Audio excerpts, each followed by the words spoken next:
Hello and welcome back to the Resleevables Invasion Edition. I'm your host, Patrick Sullivan, joined by my co-host, Magic Pro Tour champion and Magic Hall of Famer, Patrick Chapin. We've taken our medicine, we've eaten our vegetables, we've gotten through Mercadian Mask Block, and we are here with a certified banger in Invasion. One of the all-time greats, literally a true high water mark for Magic, like one of the greatest spots for Magic design and for the game being fun, for the cards, for how it would manifest in every format, the impact on draft, constructed, powered, less powered, casual. I mean, the amount of space, the mechanics, the implementation, the flavor, definitely a masterpiece. So for those of you kind of getting caught up here, a little bit of the immediate history leading up to Invasion. So we go back to Urza block, that was 2 years previous, or Urza Saga was 2 years previous, and then the block ran through the rest of that year. Probably the high watermark for just raw power in a Magic block led to a lot of standard level bannings, some sort of systemic level concern over the health of the game long term. That gets us to Mercadian Mask Block, which was very intentionally powered down, something of a power level reboot for Magic at the time. And Mercadian Mask certainly succeeded on that front, but you pay a lot of cost doing something like this. Designs and mechanics were largely less appealing. There were some bright spots here and there, but it is one of the more universally panned blocks of all time. Invasion, not only in my opinion, gives you a little bit of a step up in terms of power relative to Mercadian Mask, but in terms of the appeal of the designs and the mechanics in the set, it is a big step forward from Mercadian Mask. And even in my opinion, once you set aside power level and just the excitement of really powerful cards getting printed, much more appealing than Urza Saga block or really any, in my opinion, any block in Magic that came really up until that point. You know, one of the metrics Eric Lauer always used to love was what are all the best design sets of all time? Alpha Beta, the original set, was the best design set of all time. And it was arguably not until Ice Age was such a revolution with regards to what an expansion could be that it was the best designed expansion of all time. And then Mirage was the best design set, and Visions was the best design set, and Tempest was the best design set. And then we've got a real gap. It wasn't until Invasion that a new best designed expansion set of all time was crowned. It was really amazing how many things they brought together and like really leveled up at the same time, you know? I also think this was a really, really big step forward in Limited. Now, if you compare it to a more recent Magic set, there's some sensibilities about where the power level is and where the mana fixing is that maybe you would update or change or whatever. But this was the first time at the only game in town, my local card shop, and sort of this incubator of competitive Magic in central New Jersey, that our Friday Night Magics became draft. That had never happened before. Certainly not during Mercadian Mask. We occasionally got a little bit of that going on during Saga Block, but Invasion was the first time there was enough collective demand in our scene for Limited that at least half of our Friday Night Magics were booster draft. That had never come close to happening before. Yeah, and I think it's very telling the amount of how Invasion like resonated with people who had never drafted before and also resonated with people who drafted a lot. And I think it really helped that it wasn't on rails the same way that Mercadian Mask was, you know? And it's not that Mercadian Mask was completely on rails, because Mercadian Mask was like a set that looked like it should be on rails and was also kind of off the rails. But Invasion, you could like, your picks mattered, but it all spiderwebbed together, you know? So when you're talking about on rails and Mercadian Mask, you're talking about Rebels, for example, that once you have some Rebels, you're kind of looking for other cards that say Rebel on them. And it's really hard to get fancy. You kind of need to have a main color. And you don't even get to just be wild about two colors. You kind of got a main color and you can have a secondary color, but you're really not that many cards in the pack are green if your main color is green. So I can't wait to get into this one. This was really the jump start for me getting into Magic competitively. I'd sort of dabbled up until that point, but Invasion was so much fun. And I even remember the spoilers coming out, because this was the point where Saga Block's about to finally rotate out of Standard, right? Because Mercadian Mask is now Invasion. I remember my 1 year of college, I was at Seton Hall, I had just gotten there, and they were showing off the cards, and I was just like, these are so much weaker than Saga Block. Like, how's this supposed to be fun?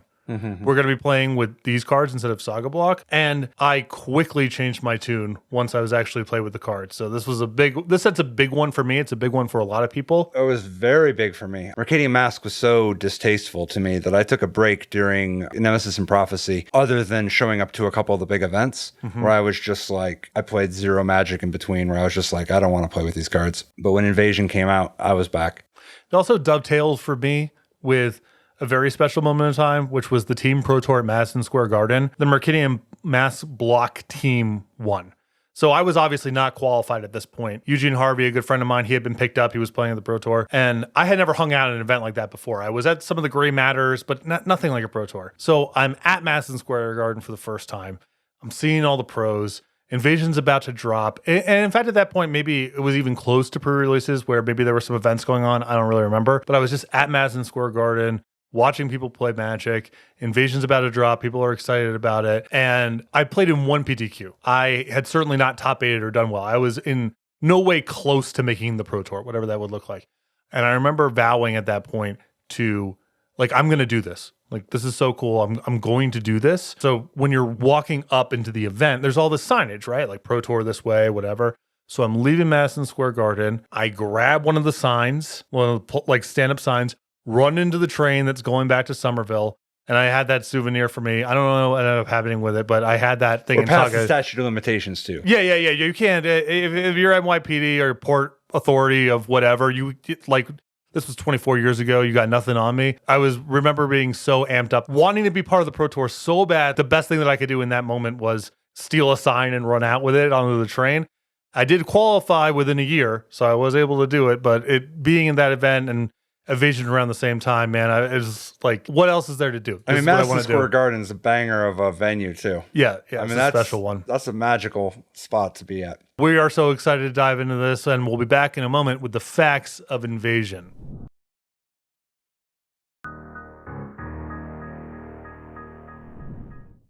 Hello and welcome back to the Resleevables Invasion Edition. This is our facts section, but first, a word from our sponsor, our first sponsor, Tales of Adventure. If you are looking to purchase Magic cards, you can't do any better than Tales of Adventure. You can find their website over at toamagic.com. I guarantee you that if you are in the United States and you are going to a large event, whether it be old school or a regional championship or a spotlight series, Tales of Adventure will be there vending. And make sure to go up there and say hi if you're a fan of the show. They'd love to hear it. If you prefer to do your shopping online, can't be Tales of Adventure, particularly for their high-end, old school, you're looking at dual lands or things from the older sets. All those cards come individually scanned on the website so you can see what you're purchasing ahead of time. You don't have to worry about what's this dealer's opinion of what heavily played versus moderately played looks like. Don't have to worry about that at all. They're the best in the business. Best of all, if you shop online, you can use promo code RESLEEVABLES at checkout for 5% all of your orders. There's no minimum there. There's no cap. And if you live inside the United States, all of your orders, regardless of size or how often you shop on the website, come with free delivery and tracking. Tales of Adventure, Eternal lives here. So first thing we got to get into, this is the top level facts. When did it come out and who were the people that made it? Invasion is the 21st Magic the Gathering expansion, released on October 2nd, happy birthday mom, 2000. The pre-release was on September 23rd, 2000, and the pre-release promo was a foil Cavu Fuerens. This is a novelty version of Raging Cavu in Latin.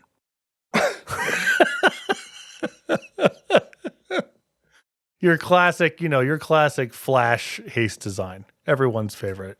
I thought it was a sweet design. I'm sympathetic. As far as Flash haste designs go, that one actually has purpose. It plays well both ways. As far as Flash and haste go, I think you're supposed to leave it at that. I think it would be easy to make the mistake of how do we make it interesting to do one thing or the other? And that one's enough of a head scratcher that's just like, let them figure it out. Like, don't add any more. Well, see, I actually think that's what it did. It is well engineered. Like, I think most combinations of ways you could put haste and flash on the same card don't play that well. Yeah.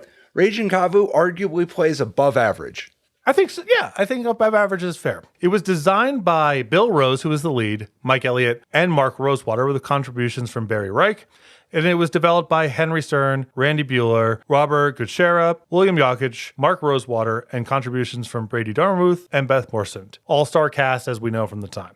The art direction was by Dana Knudsen and Ron Spears. Set is 350 black border cards, a very symmetrical set of 110 rares, 110 commons, 110 uncommons, and 20 basic lands. This is again still before the advent of mythic rares. The Invasion expansion symbol is the symbol for the Coalition, a name given to the unified forces Dominaria that resisted the Phyrexian invasion. And did they ever? Did they ever? For a time. Was thematically a gold or multicolor set with many legendary cards. Mark Rosewater wrote that Invasion marked the start of the third age of Magic design, noting that the block was designed around a theme and a story rather than a handful of mechanics. I would push back on that slightly. The mechanics do lay down a lot of the architecture for the set. No, yeah, but it is truly the third era. Arabian Nights was the beginning of the first era. Mm-hmm. And arguably, Legends was really the beginning of the first era because Arabian and Antiquities weren't even like, who even knows what a set is? Yeah. Whereas Legends was the first set that tried to even be a set, and it didn't do that good of a job of it. But none of the sets did in the beginning. Mm-hmm. Ice Age was the first set that could actually play. Every other set was not able to stand on its own. So Ice Age was definitely the beginning of the new era. All the way up until you get to Invasion, they're all versions of the same era. Even Mercadian Mask, where it's powered down, or Urza Saga going through the roof, the entire philosophy about what it even means to make a set really reached a maturity in Invasion, and I think that it's so fundamentally different, every set that gets designed after Invasion, that I think he's right to describe it as the beginning of a new era. But I don't know. Are you saying specifically for the reasons, like with how much it's about the mechanics? To me, what separate, let's say, Tempest, Urza Saga, Mercadian Masks, that era, and now we're here with Invasion, is the mechanics actually play pretty well. That's a first. And there is something underneath the hood, which are gold cards, which you can argue whether or not it's a mechanic, but it's certainly loud here in a way that it had not been in the past. And those are relevant lines of demarcation, but they don't feel altogether that different to me than the blocks that had come before it in terms of the mechanics of it. Before Invasion, when you're making a set, you're like, okay, what are the mechanics? And then in each color, you're just making the cards that you need for whatever the cost, whatever the distribution. Like, at that point, they were sophisticated enough to have a good mana curve. Mm-hmm. But you're just making the black cards. Right. Okay. You're just making the white cards. And it's not just that this is a gold set. This is the first foray into lenticular design. Each individual card isn't just for one person or one strategy or one deck.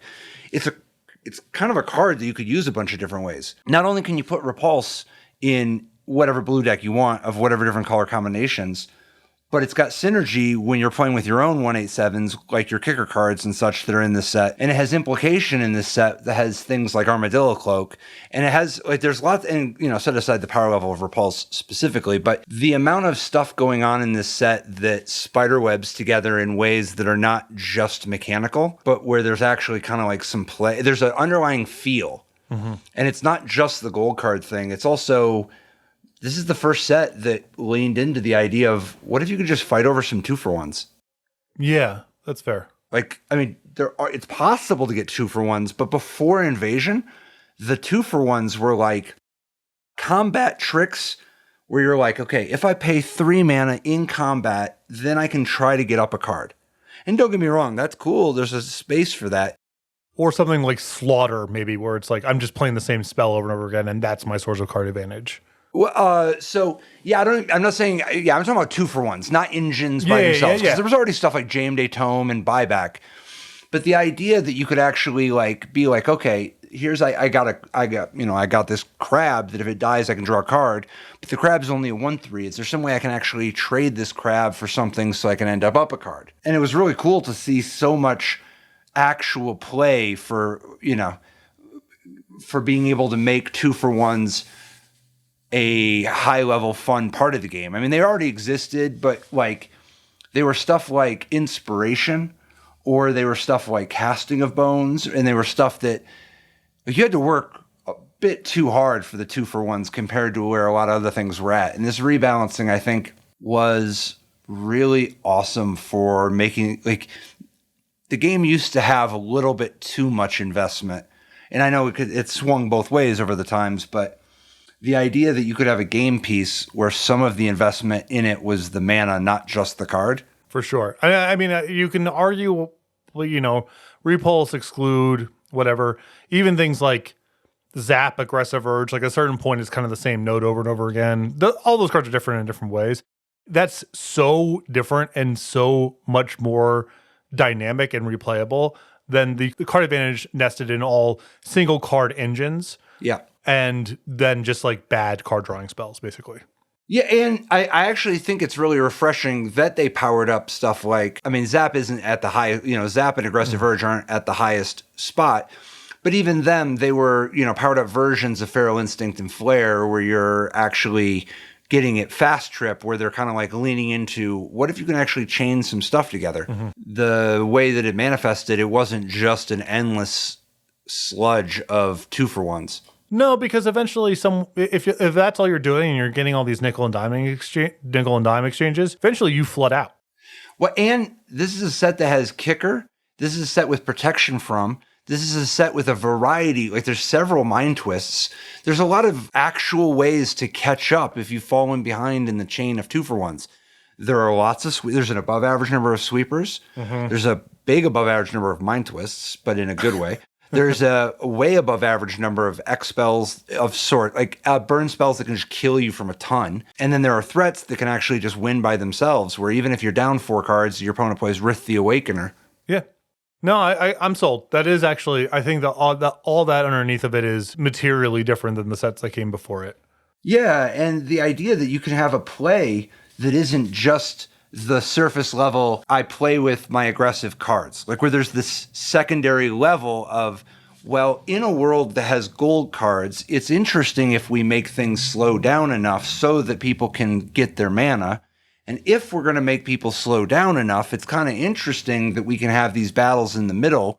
And then if we have these battles in the middle, it's kind of interesting that we can have ways to catch you back up again. And it adds a lot of depth to the game, but it's also, I think, really indicative of what it's like to truly believe in mid-range. Yeah. Because this is the first set that was designed to be mid-range. Tempest was so fast, and Urza's Saga was so broken. Yeah, it's not even accurate, in my opinion, to describe Urza's Saga as fast. Like, it is fast, but that's hand-waving really what's going on even. And then, like, Mirage, even though there was, like, a lot of potential for mid-range, its mistakes made it about really busted things at times. Yeah. And then Ice Age was kind of a little bit haphazard and goofy and kind of early and raw and probably a little too slow. But I think that Invasion was the first set that was, like, a true mid-range paradise. And that dovetails very nicely to what I'm talking about next. So we have the way that the cards were sold, and we have a pretty standard list of stuff at this era. We have the 15-card booster packs. We have the tournament decks, which are basically 3 booster packs slapped together with some basic lands, and people use them for competitive sealed. The fat packs, obviously, awesome. The nuts come with packs and a novel. When I was over at Target, we could never keep those in stock. But what I really want to highlight are the pre-constructed decks. Now, the pre-constructed decks themselves, not really a lot to talk about. It's just kind of a soup of cards in 2-color decks. And because the mechanics are kicker, and the set doesn't really say your kicker costs 1 less, or whatever, it is kind of just a soup of cards. However, I do want to call out what makes these, in my opinion, unambiguously the greatest starter decks up until this point. Blowout, red and black. Overwhelm your opponent with explosive offense. This red-black deck brings the heat with raw aggression and hand disruption. Deck list: 10 mountain, 12 swamp, and then 2 Urborg volcanoes. My goodness, we have found a way to give some low-hanging, low-rarity, simple and effective mana fixing to people with these starter decks. Good Lord. Yeah, and I mean, should have come a long time earlier, and I'm not convinced that 2 is like the perfect number. So, but that certainly is a great start. All right, so I'll give my thoughts on 2 because there's a couple things going on. One is, and you and I have made these sort of decks before. It's complicated, the notion of rarity. Yeah, it is a little bit weird to put in 3 copies of a common and 4 copies of an uncommon. And then the second thing, you don't want to give someone a finished deck right out of the box. You want to give them something where either they identify cards that they really like, hopefully the rares, and they want to go get some more, or they see places where the deck could obviously be improved by just playing more copies of a given card. And I believe these dual lands are very obviously something where players of all ability levels would identify very quickly. I want at least 3 and probably 4 of these. Another cool deck. This is really blazing a new trail here as far as this stuff goes. Spectrum, 5-color domain. Domain is a supported mechanic in this set for really the first time. Command the whole color spectrum with this 5-color deck. Green leads the fray, but opponents have no idea what to expect. Mana base, 2 island, 14 forest, 2 swamp, 2 mountain, 2 plains. Awesome. So cool and so different from everything else. And I like the fact that even though you could kind of justify having some of the come into play tap dual lands in this deck, because sure, you need more mana fixing. Yeah. The domain thing is so loudly about basic land types that I think for the sake of like definition, it's actually cool to say, no, you are fixing your mana in a different way than the 2-color deck. So that kind of does it for like the top level information of the set. After a short break, we will be back with the mechanics of Invasion.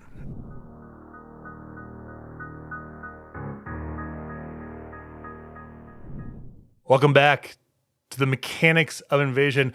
But first, a quick word from another one of our sponsors, Dragon Shield. You will see some of their sleeves in the background of our studio. Dragon Shield is the best in the business for sleeves, binders, deck boxes, anything you need to securely store, transport, or play with your collection. Maybe something that you get from Tales of Adventure. If you want to shop online, you can go to dragonshield.com. You'll find their full inventory there. They ship worldwide. It's a very easy website to use. Again, if you want to use our promo code Resleevables, all lowercase, case sensitive, at checkout, that's 5% off of all of your orders. Our show notes contain an affiliate link. If you want to click on that, that'd be a huge help. And if you don't like shopping online, you want to support your LGS, I bet they carry Dragon Shield over there. So thank you again to Dragon Shield.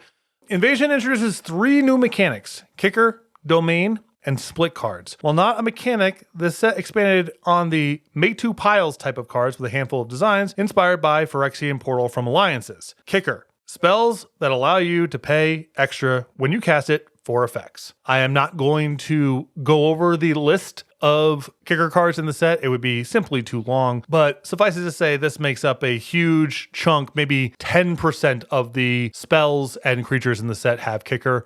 Chapin, your thoughts? More than that, right? It's there. I can do the count here. If you hand wave the non-basic lands, because there's like 10 of them that eat up some of the real estate, we're talking about, I think 10% is about a fair estimate. You think there's only, only like 30 or so? I mean, only 30 is a lot, but roughly, I'm going to call it roughly 30 here. All right, fair enough. That's a lot. This mechanic is sort of the foundation for a huge number of mechanics. It is a joke in game design that all mechanics are either kicker or another mechanic that we're going to get into in a little bit here. Which is really, split cards are really also kicker. Yes. Gold cards are the other thing. The basic idea is there are mechanics that are more restrictive and there are mechanics that are more options. When you have multiple options of how to play with your card, that's that's a kicker card or a split card. And when you have additional costs or restrictions or limitations, then that's the mechanic, is that it's got, you have to sacrifice a creature to play it, or you can only play this if you have enough blue creatures, or anything that restricts your ability to play. You can only play this during your attack step or whatever. That's a gold card. It's a restricted, and that's it. Every mechanic is either a gold card or a kicker card. So this is certainly the simplest implementation that you can imagine. Both. Really, it's just mana. I mean, it's almost like, I'm not even really sure what you're supposed to say about this, other than it's a little bit surprising that it took them this long to really get here. But this mechanic is, I think, it's in the conversation for most important mechanics of all time. So I think part of the reason it takes so long to get here is this sort of hobbling yourself, where you don't want to do the version that's too, like, I think there's some amount of belief that you got to be careful about doing the version that's too exactly that. Like, are you eating up the space? Is kicker too perfectly kicker? Like, is kicker if you do kicker, are you making it worse for yourself in the future? And the answer is no. You can actually do kicker a lot, and there's a lot of other space you can explore. That's all basically kicker, but you can just do the clean version a lot. Yeah, and something that I do appreciate about this set is even though it's just mana, that's what's going on here, there is a pretty wide range In this set anyway, in terms of cheap cards with expensive kickers, cheap cards with cheap kickers, expensive cards with expensive kickers, and expensive cards with cheap kickers. I think it would be kind of easy to fall into a trap of, There's even X spells. Yeah, that's right. Like kicker X, Yeah. So yeah, it's all over the place. Very, very simple. It appears from common to rare, and the foundation for a whole host of Magic mechanics running up until today. We have Domain. Cards that increase in power depending on the number of basically types you have in play. These cards didn't have the keyword domain on them yet. It became a keyword in Conflux. This is a much shorter list of cards. Global Ruin, Strength of Unity, Wayfaring Giant, Collective Restraint, Exotic Curse, Collapsing Borders, Cavu Scout, Wandering Stream, Ordered Migration, Power Armor, Tribal Flames among them. Yeah, I just think that Coastal Tower being not an island and a plains was actually a big mistake here. I don't think that the world is a better place when you have to like punish people quite some. I mean, there's a little bit of that, like the Tempest block era having tapped Painlands because you just don't I do. And I think that in this set, the tap lands being the tap duels not having the types, despite that literally being the mechanic of the set where it's cares about the types. I think that's the wrong kind of tension. Yeah, putting pressure on people and punishing people for playing the fixing, and maybe that was much better fixing than they had been getting for a long time, but it wasn't even close to where the fixing should have been.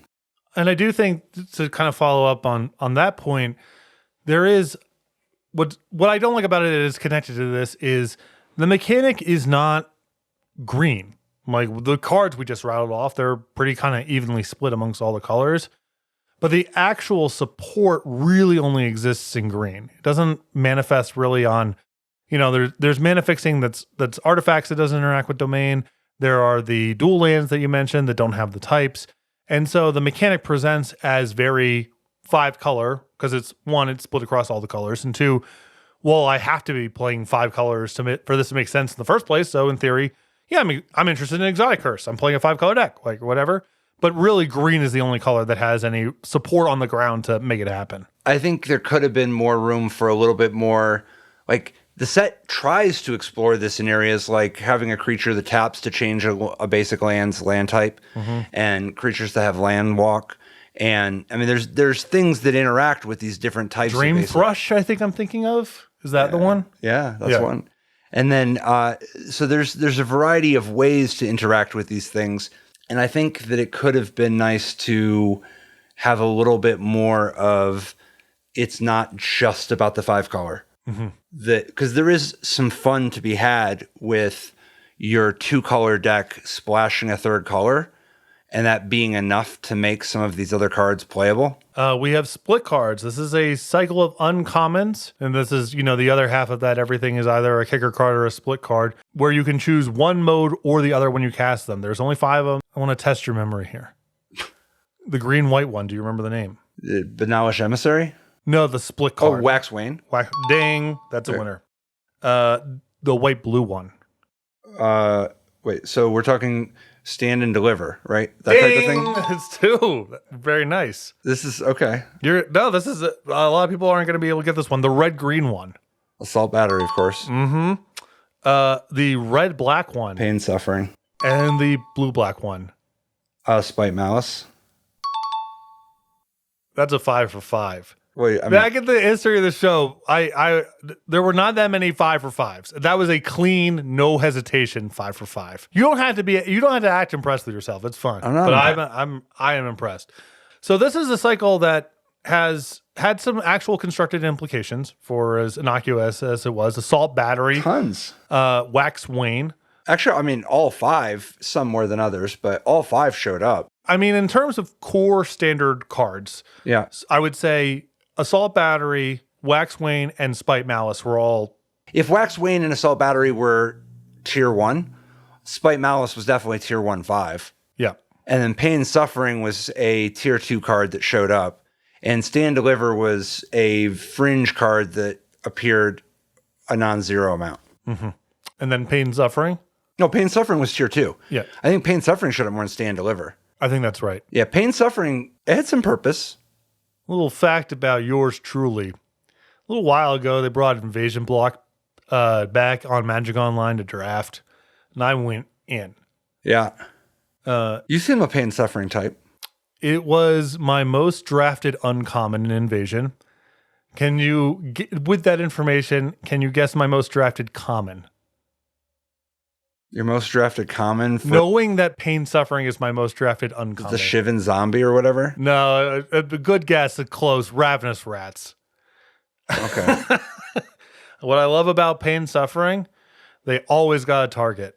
And if they don't have a target, if Pain Suffering's dead in your hand, you're in pretty good shape. We have the 2 pile cards. It involves, you split some stuff into piles, people make choices. Death or Glory, Fight or Flight, Fact or Fiction, Do or Die, Bend or Break, Stand or Fall. Kind of curious the distribution of these among, like, in rarity. Yeah, right. It is a little weird.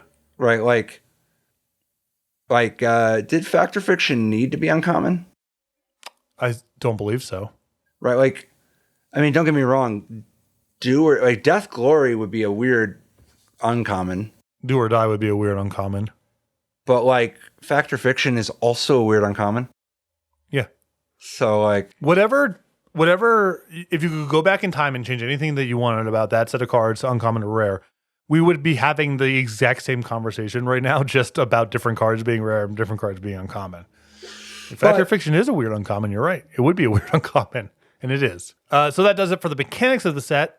Although arguably I'd say that color matters is also, it's not very well supported here. Insofar as domain is a mechanic, and insofar as split cards are a mechanic. Split cards kind of more of a mechanic because there's new rules baked into it. But this color matters is a theme, right? Yeah. Or I guess domain gets the pass for a mechanic because it later became a mechanic. I think so. Okay. And it's a little bit more, I would say, I guess, mechanically coherent here. Well, in all scales, right? But if you're counting Fact or Fiction, that's not really a mechanic. That's just I think that one is a cycle. Sure, that one to me is weird enough that having so much of it in the set. Look. 5? More than 5, I think. 6. Okay. We'll be back momentarily with the cycles of Invasion.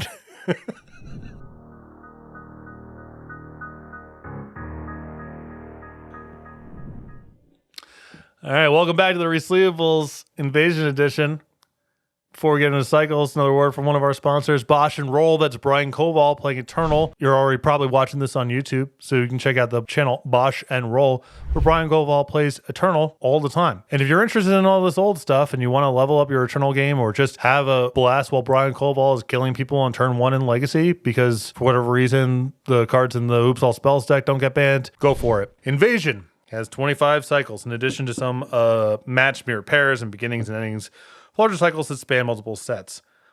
First of all, the Djinns. Uncommon Djinns, they get weaker if their color is the most common or, importantly, tied for the most common color among all permanents in play. Do you see what I mean? The number of cards in the set that care about color is so much greater, and it's so much more of the architecture than the split some cards into piles. All right, you want to take it up? This is the hill to die on. I'm a man of principle, man. Do you remember the Djinns? You're talking about Zuhan Jin? Yeah. And why would Ruham, yeah. Zanam, Goham, Halam, Sulam. I said goddamn. Guys. So another I'll hide names to protect the innocents, but the Djinns are a very important part of central New Jersey Magic history. Oh yeah? We had a player at a store. This is an aspiring competitive player, let's say. And we were drafting all the time. And, he often did pretty poorly. 1 and 2 was common. 0-3 was more common than 2 and 1. And at the end of one of his drafts, he goes, I thought this deck was so good. can, like, some of you better players kind of help me and tell me where I went wrong. And he lays it out. And it's got 7 Jins in it. It's like, Across how many colors? 3? 3. And it's like, first of all, you're adding them. We know for sure we didn't feed you those 7 Jins. And second, it's really bad to play that many of them because other than the blue one, they're kind of weak even for limited in that era. Yeah. And they have a role. Sometimes you want to play one. Sometimes. And they are a little bit, because they shrink on ties, there's a diminishing return issue on them also. Oh, yeah. The second copy of the same Jin is way, way worse. This player would eventually go on to be DQ'd and basically shunned after the Plane Shift pre-release, where his Plane Shift pre-release deck contained 4 copies of Smoldering Tar and Uncommon from Invasion. Leeches. Rare leech creatures that are aggressively costed, but with the drawback that all colored spells of its color that you play cost additional mana of that color.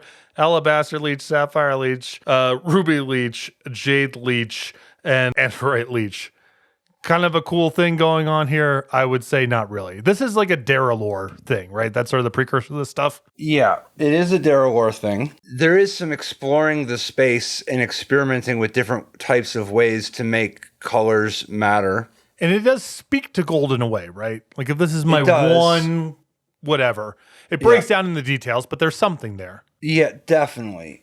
First of all, the cycle of cards was more popular than you would have expected. People love an efficient rate, like cheat the system. But Daralore was already so understood to be popular that making 5 Daralores made a lot more sense then than it does now. And I think this actually, they were beloved. Yeah. So, like, it's easy to, like, get hung up on, like, some of the particulars with it, but it's not like they even play poorly. Well, I want to give a special exception to all that to what I have often described as the most disappointing rare in the history of Magic, Alabaster Leech. Alabaster Leech is a rough one. That is challenging. Easily discounted by players of literally all ability levels. The worst Magic player on the planet and the best Magic player on the planet, and everyone in between has the exact same analysis of it. And there's not even anything interesting to think about. Like, the Black Leech at least has I pump it even if I can't cast my other spells. Okay, cool. Yeah. I do think, so as a person who's played against a lot of Alabaster Leeches, I assure you that not everybody got the memo. I promise you that. No one in my shop ever Alabaster Leech. I played against Alabaster Leech at embarrassingly high levels. Oh my God. That guy really ties up the ground. There is something interesting to think about with Alabaster Leech, and that's that the idea of your only white card is the 1-drop. Mm-hmm. Like, there's something interesting. It's meaningfully different. When you have, like, the blue one and the red one coming down on turn 2, it means something different than, like, if you looking at this type of card as a 2-drop versus a 1-drop, it does hit different. It feels different, and it's unfortunate that they took the teeth out of the joke by making it so unattractive, so repulsive of a design. Yes. I actually think this would have been a sweet spot for Lifelink. Lifelink would be great. I could potentially be interested in First Strike, because, like, the thing about allow me. The thing is with the Leech is that you are you're getting whatever you're getting up front in exchange for your slowing down over time. And a 1/3 First Striker also kind of slows things down. So if your opponent breaks the tension by killing it, then now you're playing at the same speed as your opponent. And if your opponent doesn't kill it, presumably it's harder for them to attack for a little while. Well, Lifelink's probably better, but... Well, the biggest thing, though, why is this one also vanilla? I know. That's like... Like, I personally think that the thing would have worked better in the first place if they all had something, because I think you could make Jade Leech of Trample. Trample, yeah. Why not? Right. It also would play sweet in context. Yes. But Jade Leech is fine. I just think, what are you really even doing that you're... I mean, even if you gave it Vigilance, at least you're doing something. But yes, it's one of the most disappointing opens of all time. Of all, I can't, especially given that the set has so many appealing opens. Well, I don't know. I think that there's a clear first place winner. When you open up Island as one of your rares, when you open up if you open up your beta starter deck and you get Island as one of your rares, that is very disappointing. Alabaster Leech is also. But maybe that's, from a different point of view, but Yeah. All right, next up, the Emissaries. Uncommon human wizards that cost 3 and have an ally color kicker cost representing a well-known location in Dominaria. Banalish Emissary, Talarian Emissary, Urborg Emissary, Shivan Emissary, Verduran Emissary.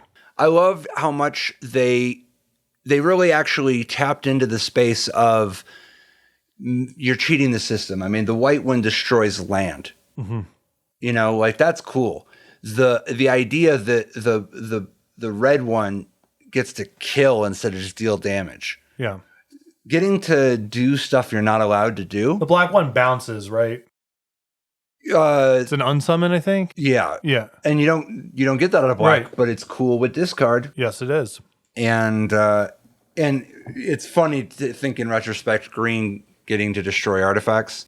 Yeah. But- as being subversive of the color pie. But whatever. Different time, different standard. All right, domain spells. Common non-creature spells with domain bonuses, Strength of Unity, Worldly Council, Exotic Curse, Tribal Flames, Wandering Stream. Oh, Sick. Yeah. Worldly Council was a constructed banger. Tribal Flames is still a part of some powered Magic formats, most notably modern, very appealing set of designs. And I also just love the way Tribal Flames plays. I think they put too much of the stuff in to lock the game up. Like, I think having so much of the domain power being Collective Restraint and Global Ruin, it's not even just to slow the game down and take a long time and lock you up, but it's also that really takes you down the path of the 5-color green, fix it all, and then all your stuff's all powered up. Tribal Flames is meaningfully interesting before you're all the way up. yeah. And it helps get the game over with. And I think that giving you a hodgepodge collection of overpowered things is different than a prescriptive game plan that locks somebody out, where if you do the thing, it opens a specific lock. And it gets compounded when we get down the line to Planeshift and Apocalypse, where that deck was filled out as far as like at least a block constructed player. Yeah. It may surprise you all at home, if you're relatively new to Magic, to find out that there was a domain deck that was competitive and block constructed, and it did not play Tribal Flames because of exactly what Chapin was talking about. It was all about, here is propaganda, but you had to play 5, blow up all your lands, play a legacy weapon, all kill your your lands stuff. except like 3 or 4. Right, yeah. Or 2 or yeah. 3. It was very much a prison-style deck was how it actually showed up in High Tier 1. We have Flash Sorceries. Rare source that can be played as instants for 2 extra colorless mana. Route, Breaking Wave, Twilight's Call, Gitoon Flame, Sapperling Symbiosis. Absolutely. Route is a great one-off design in this set. Unbelievable. So good. And I think they did such a good job by choosing 2 and letting them all be that. Yeah. Leave that extra, like, you could get all fancy, save that fancy for later. Tap into this, because this is already a sweet design. And each one of these, I mean, obviously the Sapperling one is a little bit of a goofball, but the difference, being able to play your Fireball at instant speed has a real purpose. It's not for nothing. You're not just throwing this on for nothing. Being able to play a Wrath of God at instant speed. Talk about a card that, a game of changer. course, of anyone with a history of casting Wrath of God, of course, instant speed is appealing. Absolutely.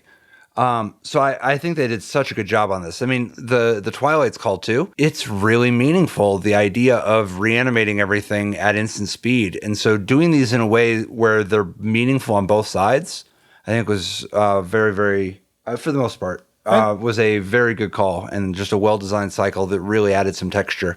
Yep. And I love the fact that they are, like, spiritually connected to kicker without having the word kicker on them. Yeah. It's cool to sort of, like, you're going to see that word over and over again. It's nice for the sake of just variety on people's reads to not do it, but give them something where they kind of already understand the core concept of what's going on with some of the lower rarity stuff. It's a nice way to do it. And I like that this set wasn't chock full of cards that just ham-fisted said, whenever you kick a card, get paid. Yeah. Because imagine if they had like 7 cards or 10 cards, every time you kick a card, get paid. It's like as if kicking the card wasn't its own reward. Right. But that would have, if there had been a lot of that stuff, it would have been a real bummer that these don't qualify. So the fact that they threaded that needle successfully. I believe even there's 0 instances, right, of reward you for kicking something. I thought there was like one card that calls out something. Okay. But I think as a one-off, it's whatever. Yeah, that's very different. All right, we have the multicolor invasion bears, allied color 2-mana 2/2s that cost 1 mana of each color and have 2 creature types, and they have protection from the shared enemy color. Galena's Knight, Voldalian Zombie, Shivan Zombie, Yavimaya Barbarian, Llanowar Knight. Dead. And they have good types. They do have good types. I'm actually not a fan of doing this at common in the set. It's fine. I understand for the standards of the time, but what these are, protection from color is already not it's a pretty swingy mechanic to have at low rarities. And these are secretly much better than you're used to because of all the gold cards. So setting aside the complexity of multicolor, the reason I'm sympathetic to them being common in the set is a couple things. First, I think that making so many of the best, like putting actual real points into these 2-drops that are not just snowbally, but they actually help stall you and they help buy you time because of them being defensive resources, but at the same time, they can be aggressive. I think it was so good for helping make sure that the game is neither too fast nor too slow. When the game is too fast, these cards slow the game down. And when the game is too slow, these cards do speed the game up. And I think that color matters, at least as they did in the set. There's so much architecture towards color matters, and so much of it fell short relative to how many other successes are in the set, that I think having something at low rarity that's showing up, that's appealing, clean, and it's not simple because it's protection, but at least it's not adding a ton of words to the card. It's all baked into the mechanic, but it's and to the types. I think it was actually kind of the thing that really tips it for me is the fact that it matters for the creature types. In particular, before a tribal set, you know. And also a cycle that ended up having quite a bit of constructed implications. Pro Tour winner Galena's Knight in Zvi is the solution, which was the invasion plane shift Pro Tour. And Yavimaya Barbarian was a big part of Standard because of, in that era for a while, because of how good red-green beatdown was in various forms and also how good the blue cards were generally. Common non-creature spells with mana cost that require at least 1 mana of each color. Wings of Hope, Recoil, Plague Spores, Frenzy Tilling, Armadillo Cloak. Sweet cards. I don't know. I wish 2 of them weren't Stone Rains, I guess. Coil's a little bit much. But again, it at least gives you some definition while you're drafting. Wings of Hope, not much to see there. Ally color gold enchantments. These are uncommon enchantments with a static or triggered ability and an activated sacrifice effect. Angelic Shield, Seer's Vision, the aforementioned Smoldering Tar, Fires of Yavimaya, and Sterling Grove. Bangers. Absolutely. The amount that, like the idea that this is such another great implementation of veering mid-range and gives you modality. And they got a feel. And they play really well. Very color pie appropriate. Absolutely. I do think that, I mean, for the sensibilities of the time, Sterling Grove was awesome. In the long picture, the direction that Magic Design went, Sterling Grove, eventually its day, you know, you wouldn't really do that so much the same way, but... That gets us to our next cycle, the aforementioned dual lands. Uncommon ally color dual lands that enter the battlefield tap notably do not have the basic land types. Coastal Tower, Salt Marsh, Orborg Volcano, Shivan Oasis, and Elfheim Palace. The tap dual lands were in my, when I would take draft, like cubes, and not cubes, like a Chapin draft, I guess, whatever. When my custom fan sets or whatever to events, I had those for a very long time. And the people at CMU fell in love with and just considered them to be like kind of ubiquitous. Like that's just the way to do it. You know, they were just like, these should just be Magic cards. All right, next up, the Legendary Dragons. Rare 6/6 Legendary Dragons costing 1 of each mana from the shards. Each also has a triggered ability that requires dealing combat damage to a player. Trevor the Renewer, Dromar the Banisher, Croesus the Purger, Dargaz the Igniter, and Rith the Awakener. Dude, what about Tech? Tech is a rare dragon. What up? You mean the artifact one? The domain? The domain one? Yeah. Yeah, I don't think it's not part of the cycle, obviously. It's not part of this. It's not a legend either. I think it's the real thing is the legendary dragons, right? Like, and sort of like the spiritual descendants of Nicol Bolas and Arcadia Sabbath and such. Yeah, there is a level of like, what if we made the Elder Dragons actually good enough to play? Right. What do you think about them not being the Elder Dragon Legends? Like the names. I like it. Yeah? I prefer it. I feel like dragons, at least in the classic sort of Dungeons and Dragons pulpy world that Magic draws from, it's like they are known as individual names. Like they're significant enough characters. I do think that it actually builds the world a little bit to have a different interpretation, especially because a lot of the mechanics you would want to do on them are not necessarily like, would you want to put Rampage on any of these or something adjacent to Rampage? No, I don't mean to reprint Rampage. Yeah. I just meant like making a new version of Arcadia Sabbath or I think Vivictus Asmati. I think for a creature type like dragon, it's almost nice to say the dragons have their own personality that are almost layered on top of Magic because of their like singular iconic status. Builds the world. I think it builds more anticipation for when you decide to do the Elder Dragons again. Well, how do you feel about it? Well, maybe the real issue I have here is that Croesus the Purger is kind of taking Nicol Bolas's lunch in a way that I think that I would be more sympathetic if it was like leaning in even more. That said, at the end of the day, Croesus the Purger's mechanic fits and makes more sense than Nicol Bolas's. I appreciate that they actually care about the color, reinforcing the set's theme. I also just love so much that they made these good enough. Yes. For the era. You know, they could have made them even more good enough. But despite this being a world with cards like Exclude and Repulse, they did make these good enough. Croesus the Purger showed up. Obviously, Rith the Awakener, as we know and love. You know, like, it's such a Daragaz the Igniter, too. The fact that they actually showed up and they made them good enough and they had the courage to do it this way. Yeah. Awesome. Drummer the Banisher, too.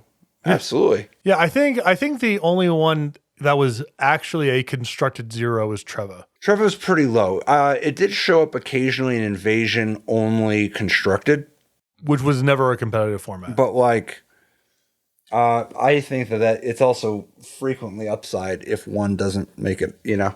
Yeah. No, they don't have to hit. But I do want to call out another important cycle here. The sacrifice lands.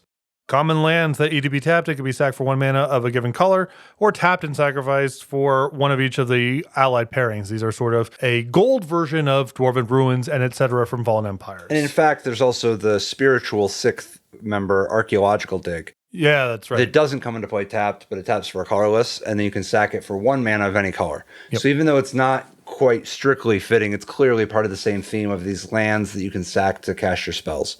Yep. And these were constructed sleepers for a little while. Eventually were a key part in a absolutely busted standard deck that people didn't discover for a while, which was the Nether Spirit Obliterate deck, which played a bunch of these. Eventually there was stuff involving Balancing Act and different, basically, once you Terravor, once you get into a spot where you can like do a big spell combo, these lands helped contribute to there being another thing that lets you go over the top of mid-rangey type stuff. I do think these play interestingly different than Havenwood Battleground. You know, like I think that the idea of I have an on-color land, but I have an extra option for casting my kicker, like I think there's some real fun to I have a blue-black deck, but I have 2 white cards. And then like I have like a couple ways to work it out. I have a 1/1 flyer that could make my land a plains. I have a coastal tower that I just suck it up and play tapped. And then I have this thing which also lets me do my big turn. And when you're doing your big turn, when you're kicking something with your off-color kicker, that's even the turn you would most want to have 1 extra mana. So I like these in context, and I'm not like always signing up for lands that make 2 mana. These played really well in draft, in my opinion, for all the reasons that you laid out. And I do think there is something different about, all right, if I'm playing with Dwarven Ruins, it's kind of like, well, it's already assumed I'm in the market for a red mana. So, of course, I would be in the market for 2. That's sort of the thing going on with these. This is, well, if you're doing a monocolored thing, it's just sack for 2 colorless, which can still be powerful, but it's nowhere near as good as the Fallen Empires ones if you're just monocolored. So it does actually speak to really make these things hum, you want to be playing a 3-color deck, or at least 2, so you're not, in comparison to the Fallen Empires ones, which are so heavily monocolored. We have a couple cycles of Rancid Mana Fixers in the Cameos, a cycle of uncommon artifacts that tap for 1 of each ally colors, and the Attendants. You may recall Coal Golem from the Dark. What if we made 5 of them, but instead of casting ball lightnings, they helped you cast your 3-color spells that are all named after the appropriate dragon. So we have Trevor's Attendant, Dromar's Attendant, Croesus, blah, blah, blah, blah, blah. They actually weirdly played better than you'd think. You know what? They do. Yeah. Yeah. Because it just comes up sometimes. And it's not like a 5-mana 3/3 isn't like a moderately for the hard standards body. of the time. I mean, it wasn't good. No. But so I don't mind. I mean, this was during an era that really embraced you got to get a little bit grimy for like number 19, 20, 21, 22, and 23. Mm-hmm. Kicked a lot of probes off of these. Yeah. And they all help in different ways. But man, probe, that's a whole thing. Last cycle, we got some mirrored pairs. We have Crusading Knight, Marauding Knight, Canopy Surge, Breath of Dargaz, Artifact Mutation, Aura Mutation, and of course, the GOAT, Absorb, Undermine. I also really love we all know Lightning Bolt's better than Healing Salve, but Absorb is a lot better than Undermine. Makes you think about how you should be building decks and not just looking at cards as like isolated things. But sometimes Undermine is better than Absorb. Has its moments. Because black card, once Psychotog exists. Or Evil Eye of Worms by Gore. Dude, Undermine was a $20 card. Yeah, there's a lot of $20 cards in this set. There's a lot of $20 cards in the history of Magic. I also like stuff where they set it up with the rhyme and then they complete it over time. Mm-hmm. Like I think that getting like having Undermine and Absorb, but then also doing Mystic Snake or Void Slime or when you start doing more of I'm actually going to do the other ones where I'm like Suffocating Blast, the blue one in Apocalypse, and because you had Mystic Snake and Suffocating Blast, it's kind of like we're actually doing it. It's kind of like there's a little metagame. There's a metagame going on, and here. It's actually I think it makes the cycle have a different poetry when you make them both 4. And again, that undersells it. Again, there's a lot of other cycles here at lower rarities that are just different ways of, hey, this is how you can make a 2-color card. They're not super worth going over, but a ton of gold architecture from common to rare. I love how much of this set, how many of the good cards cost 3. Mm-hmm. I mean, there's cards that cost 2 that are good. There's tons of cards that cost 4 that are good. And there's some cards that are expensive that are good. But like, what even are the cards that cost 1 mana in this set? Besides the Leech. The Apprentices. Yeah. Okay. Yeah.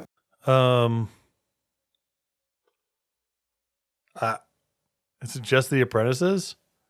I mean, no, there's also Tidal Visionary. I mean, do you count things like Fairy Squadron? You should. Yeah. And that's a cool way to do it. It's cool that it's better when it costs 5 than 1. Right. I think, but it's interesting at 1. Uh-huh. It is really nice. Disrupt. Confusing. I think Disrupt. I think the set could have done without Disrupt. And I'm a Disrupt enjoyer. I believe it. But that is, and yes, there is a part of me, an immature part of me, that might have been confused at the time about the amount of heroes that I was disrupting and whether this was making the world a better place or not. Mm-hmm. But I think it's a little too self-solving, and I think that if something's got to give with blue, Disrupt is a fine place to start the amount of needing to give. But maybe not. Disrupt is interesting in this set. I'll say that it definitely my group of late teen, early 20, very spiky, very competitive, we like to pull pranks on each other type of crowd. Our life was definitely improved by Disrupt floating around in our Friday night Magic drafts. Here's the thing. I think that, first of all, this is not Disrupt's first appearance. No. Disrupt has already had a chance to disrupt a lot of people's lives. But I think that if you're going to do a card like that, so like this set has it has so much stuff where it's like, okay, you have all these lands you can sack for 2 mana. Mm-hmm.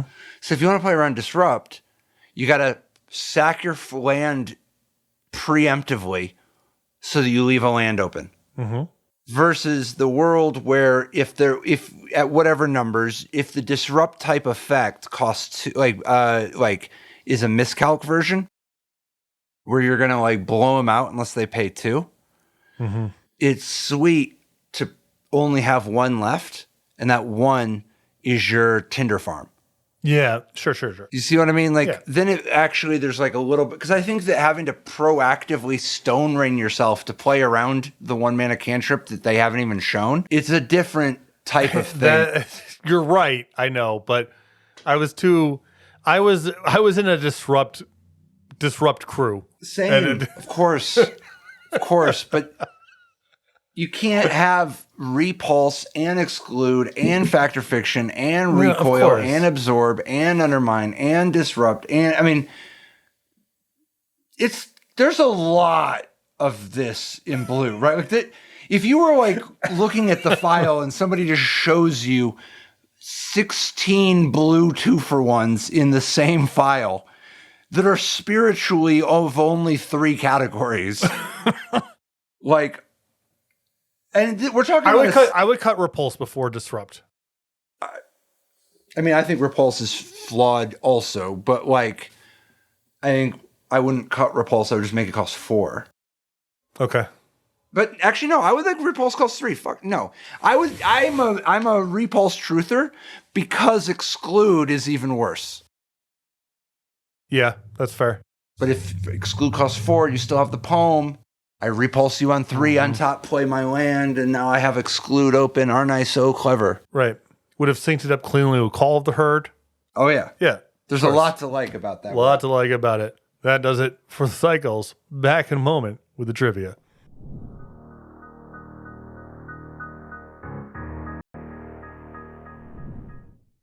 Welcome back, folks. Trivia time! Set with the code name Beijing of Beijing, Hong Kong, Shanghai. Invasion uses ideas for the unreleased Spectral Chaos set designed by alpha playtester Barry Reich. Domain was the main thing ported over, which was nicknamed the Barry mechanic at the time. Split cards were originally designed for the canceled Unglued 2 set. Rosewater wrote that only himself, Bill Rose, and Richard Garfield liked them, and the first development meeting for the set started with the team trying to kill the idea. The split cards were not previewed during previous season as WotC wanted a bigger surprise factor when they were discovered.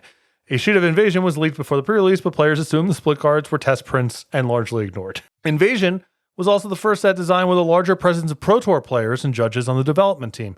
Randy Buehler was a major voice in getting the uncommon tap lands into the set. I don't think you're telling tales out of school at this point to talk about whatever you had to do with whatever's going on here. No, we played with them a bunch. The drafts for years. I mean, it was from the time I went to my first international Pro Tour Paris, played, brought a custom set, that I built, and that was back in early '97, February of '97, and we continued up until, I don't think Randy went to go work with WotC until like 2000.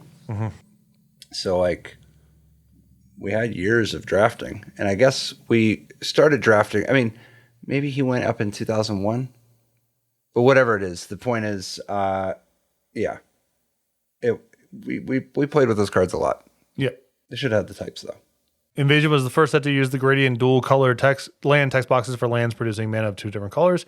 Banned and restricted cards. Factor Fiction was restricted in Vintage and banned in Legacy in December of 2001. It was unbanned in Legacy in September of 2004. Came off the restricted list in Vintage of September of 2011. I think someone, I'm not even saying new to the game, but 10 or 15 years in, would be surprised about the idea of Factor Fiction being restricted in Vintage. You have a lot more familiarity with that era of Vintage than I do. Can you speak on how good was Factor Fiction 4 copies when the set was released? Factor Fiction was pretty great. It marked the end of the idea of investing in a card draw engine.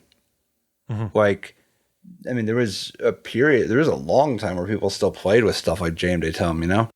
And Whispers of the Muse was so expensive. Yeah. And like, what have you even done if you did it? Right.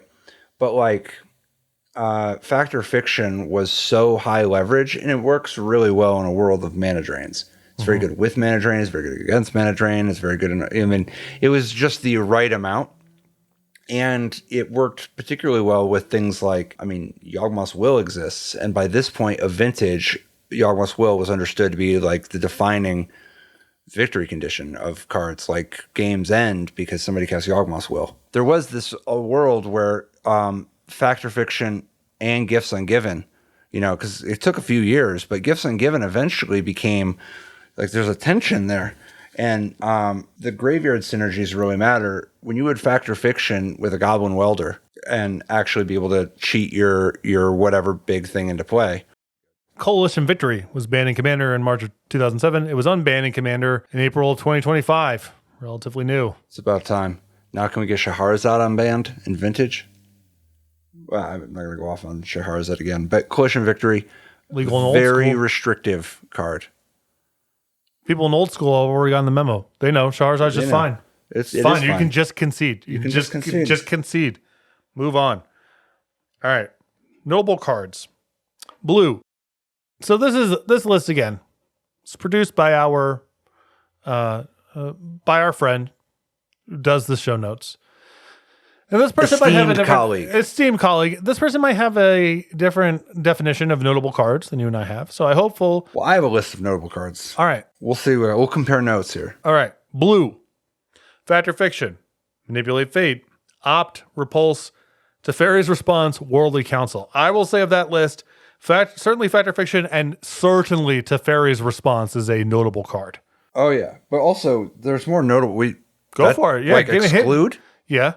How is so Teferi's Response. I played Teferi's Response a lot in Vintage. I was a big one Teferi's Response guy when if I had to play the deck, I definitely enjoyed playing Teferi's Response. You got to destroy people's wasteland when they try to wasteland your Library of Alexandria. That is what you do. I think that when you're going to creating these moments, that these giant blowouts is super fun, but I think Teferi's Response is something new. And it's on the heels, like it's in a context where it has like actual application of why does this matter? Yeah. Like there was Rashad Import and Dust Bowl. Mm-hmm. So Teferi's Response isn't just a cool blowout one-off card. It is a card with a great deal of purpose and context. And I think it's a much better, more elegant way to do it than Savo's Web. Yeah. And I think Savo's Web, I mean, don't get me wrong, Rashad Import was a giant problem, but I think Savo's Web is a pretty awkward way to try to solve colorless, low investment. Yeah. Like a colorless cantrip to this kind of like, we're all just playing our webs or we're screwed by web. Yeah. But I think that Teferi's Response has some real play to it, and it's a real satisfying blowout to set up, and it's not trivial to do so. And the incentives are actually quite good. But that's part of why I think that Disrupt is a little out of place here. Is that I don't think that you really set up Disrupt in healthy ways the way that you do with Teferi's Response. And I don't think, I mean, it's fine, but I do think that Teferi's Response is very cool in context. Why is it that all these cards, like Teferi's Response draws cards, Exclude draws cards, Opt draws cards, Factor Repulse, Fiction essentially draws cards. Repulse draws cards. There's something a little bit weird there, right? Very weird. Yeah, it's very weird. But also, are we really not going to talk about Prohibit? We should talk about Prohibit. Because one of the things I think is really important is Prohibit was a 2-cost counterspell in a world where there was a shortage of 2-cost counterspells. And I think that it was very telling that Prohibit actually started showing up in like more powerful formats for a little while just because there was like a real shortage of anything that could do that. All right, I'm going to put this down. I'm just going to let you go. What? Yeah, On like notable cards. Well, no, if you want to read some of the cards off that list, I'm sorry. No, because you're coming in. You're coming in cold.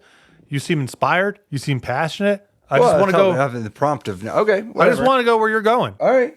We're just gonna mix it up here a little bit. Sure. Talk about Prohibit's awesome. Really cool design. 2 modest modes, scales up the right way, goes Yeah. after the right people. It's awesome. Yeah, it's got meaningful play early and later, and it's so good against the right types of people. Yep. And it makes the thresholds matter in very good ways. I think Prohibit is a fantastic design. Absolutely fantastic. What color do you want to do next? I don't know why we didn't do white first, I don't but know. whatever. Let's do red. Love it. So, red in this set, not at its all-time best. You're the red mage. You tell me what you loved about red in this set. I don't want to spoil too much about it I mean, spoil too much. because we got the awards later, you know? Oh, then what do we even do with notable cards? Notable cards are not going to show up in awards? Because that's kind of a juicy one. In that case, I would say some of my notable cards that don't show up in my awards include Skizzik. Yes. That card's very notable. Yeah. Great design. Skiznak with the kickbacks, as it was known at the only game in town. Love it. Love it. I think awesome design. I think that Obliterate is a notable design. It's definitely notable. Yes.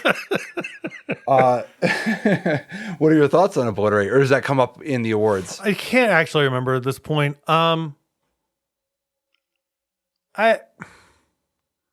If you are willing to do Jokel Hops, Yep. Obliterate definitely goes after the right people relative to Jokel Hops in a way that is desirable and is worse against also the people that you want to protect. There is a larger sort of systemic question about, is Jokel Hops the thing we should be doing in the first place? Magic isn't quite ready to have that conversation yet. This card notably was legal in standard at the same time as Jokel Hops. But if you're willing to give that part a pass, awesome. It costing 8 is actually awesome. If you're going to do this, I think having that as part of the range, I'm sympathetic to Obliterate, and I think it's way cooler that it can't be countered. Way cooler. And that it's so slow. I don't know that there needs to be quite as much support and infrastructure for it, but I don't know that they realized that there was. No, I think they had no idea. I think that, so Tribal Flames is a very understandable, notable card. Something that's a little bit weird to me is Urza's Rage. Awesome design. Great notable card. There's a lot to like. But Urza's Rage and Searing Wind and Getsu Fire. It's kind of, in particular, Searing Wind and Urza's Rage. Well, Syrian when we're going back a set, right? We're talking prophecy at that point. I don't know. Do you mean all of it, just doing it so close together or whatever? But running the same joke back with the same number? Okay. Isn't that weird? It's definitely weird. Because 10 and 10, maybe you just think that it plays so well, and at least the numbers don't line up of when you're going to do it. Yeah. But I worry that, I don't know. I guess to me, it just seems like there's more space to explore with that. But maybe you just think Urza's Rage plays so well and that it's so natural. I'm basically willing to say Urza's Rage plays so well that it's worth doing it at whatever numbers you think is right for that. And with Gitu Fire, it's what is an iconic red effect that's a sorcery that has a new and fun context at instant speed, and Fireball / Disintegrate's probably the first thing that would come to my mind. So sure. A little weird. But maybe the real answer is don't do Obliterate and instead make it 2 Fire uncounterable. Well, then it doesn't really make much sense to be instant speed. You're right. It's tough. Touche. Yeah, there's a lot of different things to balance. Yeah, no, you're right. What about white cards? It's a great question. It's not a whole lot of notable white cards. I liked activating the 2/4 where you have to pay blue mana, 3 and a blue to draw a card. Yeah. That guy was nice. One of the many ways. 7,000 tappers that either were white or required white mana. Yeah, I do think that it's very telling that the best white cards were okay, there's Dismantling Blow. Yeah. Because you can draw cards if you play blue. I don't know if you know that about blue. If you were short somehow, you needed to fill in a little card drawing in your blue deck. Yes. But other than so most of the notable white cards are gold cards, really. So I don't know, man. Other than Route, what do you have? Can I give some love to a gold card that isn't blue? Sure. Noble Panther. Look, it's thin. I know. It's thin. I would have liked People were Noble not going to believe that this was a rare. And I liked Noble Panther. I just wish it was stronger. I did play it at regionals. Global Ruin. Global Ruin's a white card. Yeah. It's also kind of horrendous. Just terrible. I don't love Global Ruin. I like it more than a lot of Armageddons. Mm-hmm.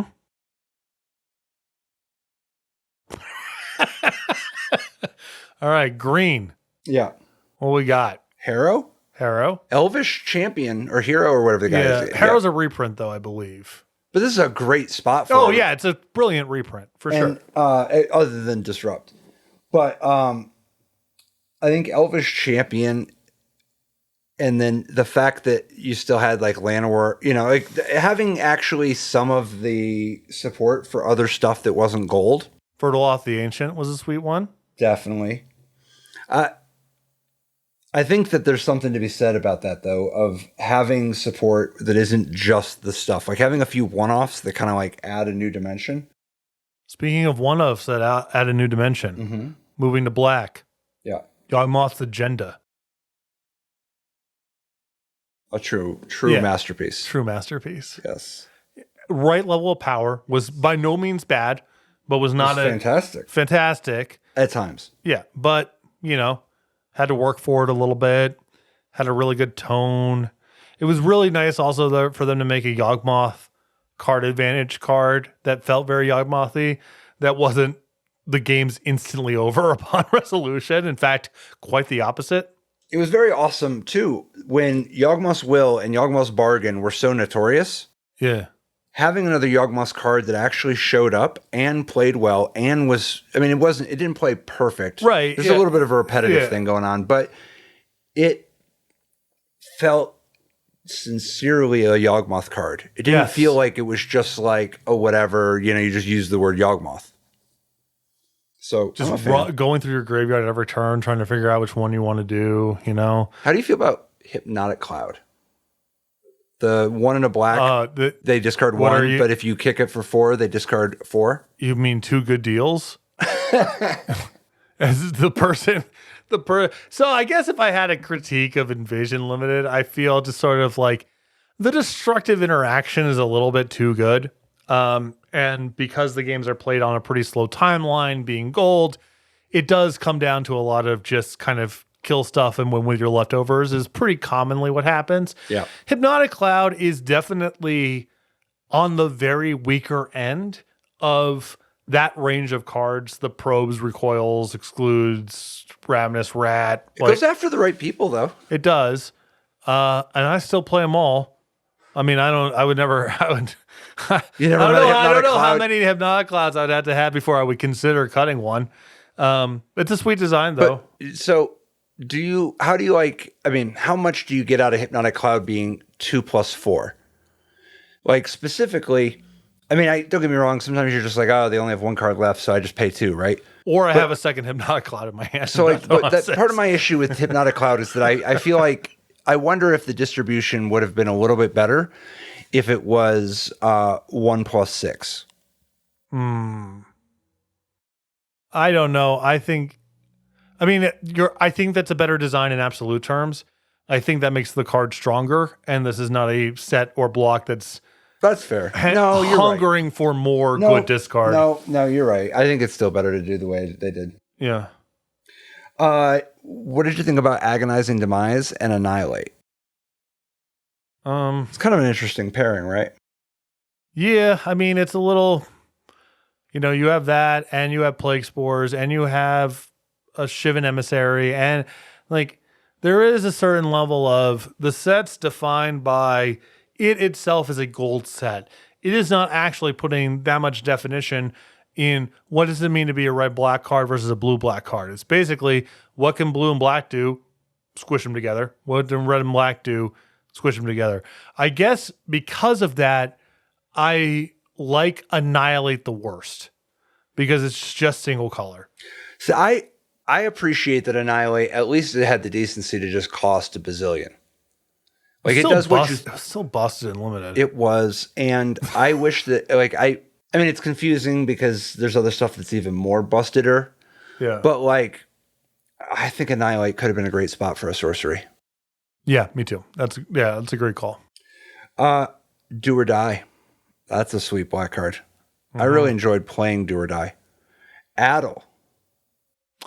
You know, I played a lot with Addle. It was a feature of my States deck from that era, which was, I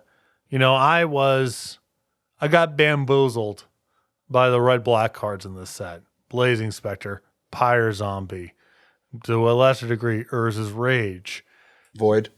Oh, God, Void. I forgot. Yeah, Void. Oh, it's not a bamboozling. Void told you the truth. Yeah. All the rest were bamboozling. So, my deck was Sullivan got me again with this. This is like, obviously, I'm playing with these pretty weak cards. And the most popular deck going to that tournament is Fire's Maya, which my deck was both quite a bit weaker than and also tactically very, very poorly matched up to. Like, what does this deck do about a Blastoderm? Like, nothing. You got nothing. It's not like Fires of Yavimaya and Saproing Burst are like the best like things to blow out with your Void. And certainly, like, when your opponent is like hitting you with like Fires of Yavimaya into Jade Leech, it's not like your Blazing Spectre is like, okay, let's race. Let's make this game about something else, you know? So Osip, obviously, he just knows how to do this to people. And he's like, well, obviously your deck's going to be really popular. What are you going to do about the mirror? And I was like, I don't even really know where to begin. He's like, I know how you break the mirror. You just play every charcoal diamond, every fire diamond, and play tectonic break. Because the games are just about Pyre Zombie recursion. If you've got this artifact mana and whatever. And you can just split the lands. Yes, do that. And just destroy them, man. So round one of States, I got paired against Happy John Chinnick playing Fires. And that match was over in about, I want to say 6 or 7 minutes. But somewhere in the more losses than wins bracket, I finally got paired against the mirror. And let me tell you, Osip was right. Charcoal Diamond, Fire Deck Diamond, Tectonic Break. They were not ready for that setup. As far as black cards go, how do you feel about Crypt Angel? Awesome. I love Crypt Angel, and I wish they'd done more of this stuff. Yes, yeah, that's a really good. I think that Crypt Angel actually being a card where the body is relevant. Because I think they did a lot of the this is a 1/4, this is a 1/1, this is a 2/2, this is a 2/1 that don't do anything. Yeah, I think Crypt Angel having some real meaningful texture was really sweet, and I think they could have explored the space a little bit more with: is Crypt Angel a blue-black card? Is it a black-red card? Is it a Grixis card? All those are interesting. Devouring Strosis. You're hitting me with the first card. So Devouring Strosis and Rhea, which, by the way, honorable mention to Rhea for white cards. But Rhea is a little more straightforward, but Devouring Strosis was another big boom boom, But I get that, like, from a power level standpoint, it wasn't like at the all-time best, but I think that the feel, like seeing it and what it feels like, how powerful it is, it was a great design to be the biggest threat. While we're on the topic of biggest threats, how about Sabo Tavok? Remember that one?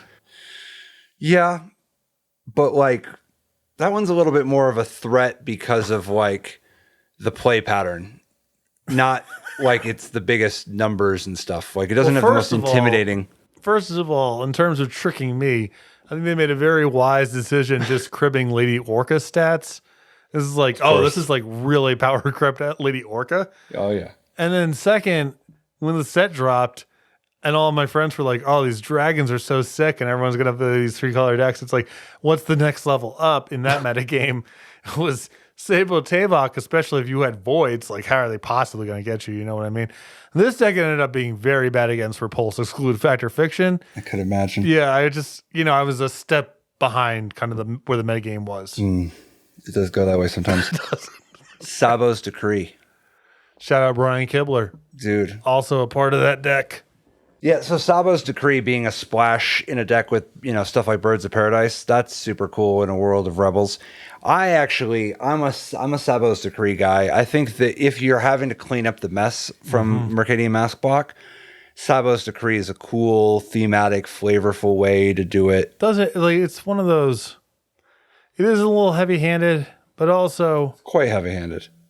You're going to be in the spot where even if Standard doesn't really go this way, certainly block constructed, you know for sure the Rebels are going to be a huge part of that experience.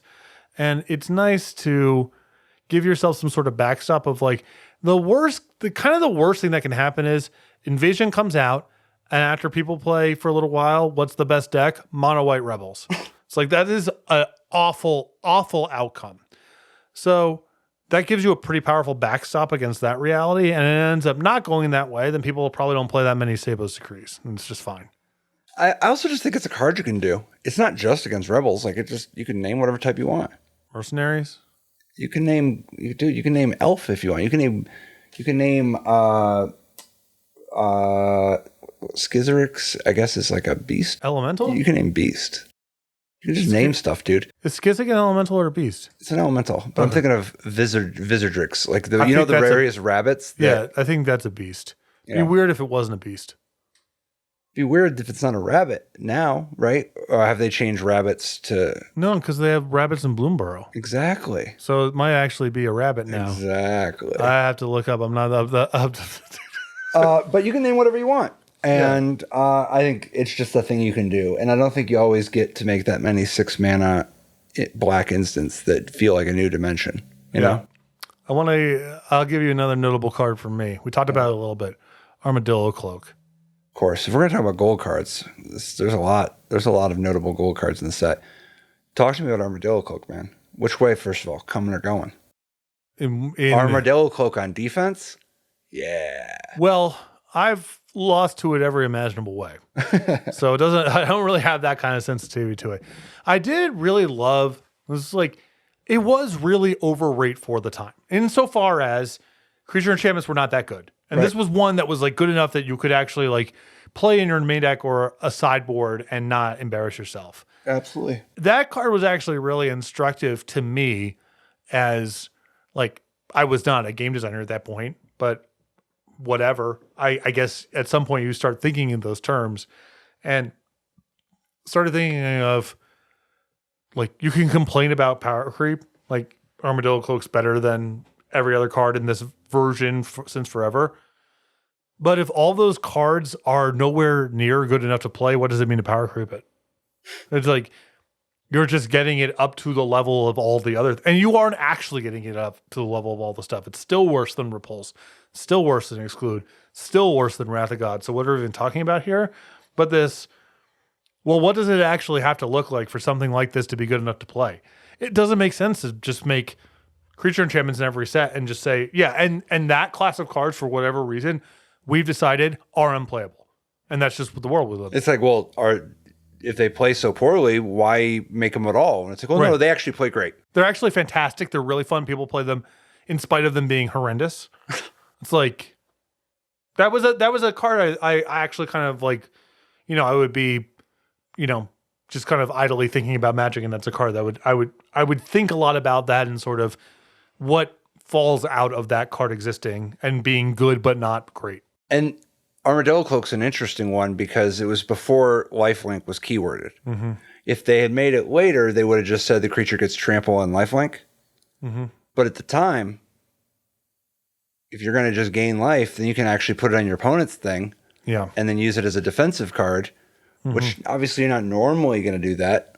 But it is kind of interesting adding a little bit of depth to some of these auras in that way. Because I don't think the game had as many auras that could be played two ways without you just tacking on, kind of weird words.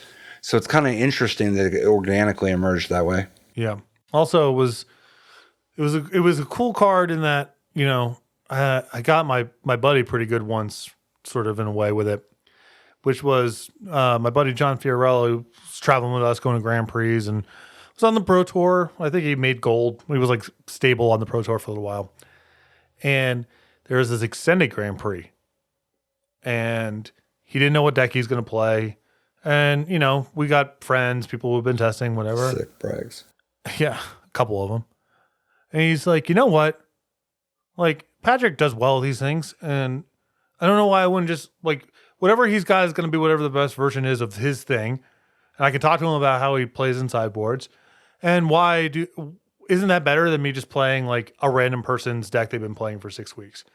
So he comes up to me, we talk about stuff, I walk him through some things, and he's like, yeah, I'm, like, really excited to, like, just do this. Like, I know I got the best build of something, even if it isn't the best deck. So round 1, game 1, opponent on the play opens Forest Bird, and John's like, all right, this is pretty bad. He plays whatever garbage, 2-1 is in his hand, says go. Opponent goes turn 2, Anurid Brushhopper, and John's like, 100% dead. Turn 3, Cloak on the Anurid Brushhopper. Game 2 goes in a similar way, and he comes back. He's like, how do you do this every tournament? And it's like, well, first of all, that doesn't happen every round. And second of all, you've got to appreciate how happy you just made that person. And John was not interested in that. He wasn't on the level yet. Not on that conversation. All right. So, first of all, one green card we kind of missed, by the way, is Blood Mongoose. Tell me about your feelings. This is my first PTQ winning deck. Yeah. I at one point owned the original sketch for it. It's been unfortunately lost to the sands of time. That one's really painful. Okay, I see why that hurts. Yeah. It's such a sweet design. Love, right? It's a really sweet design. I actually played it in SEG Invitational many years back in Legacy. This is during like Stoneforge Mystic era of Legacy. Ooh. And I could only secure Japanese copies because I did not show up to the site with Blood Mongooses. So my options were limited.